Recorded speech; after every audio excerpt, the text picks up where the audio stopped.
Howdy everyone, this is Grant Bynum with Uptown 101. Hey, so we're at Standard on the River. We are about to go in and check it out, but before we do, I want you to see just a little bit more of the outskirts of it. You can see in the background there, that's actually the Laura on the river, and we have captured that in a lot of detail. You'll feel free to go on our channel and see that. But there's basically two very beautiful, very new apartment communities right next to each other.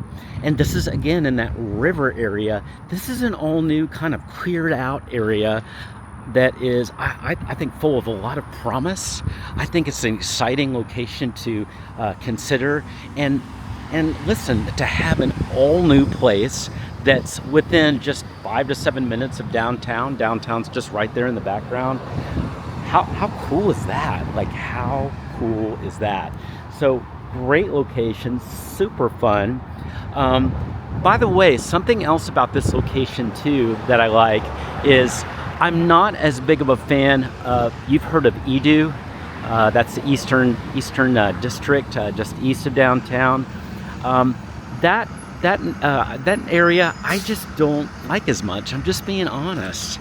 I think it's still kind of up and coming, but this area is different. This is not Edu. This is the East River District. It's a newer area. I feel very safe in this area. And I think you're gonna like it too. So I wanted to just give you a feel what it looks like. Before we go and go inside, I'm just gonna walk around a little bit more so you can see some of the apartments that are here too. So just to point out a few features. So let's go to that. By the way, if you have questions at any time, send me a text on that number below. And I can't wait to hear from you shortly with any questions or if you want to set up a tour. Okay, we've got another video. We're gonna walk around just a little bit more. I want to point out a few things to you.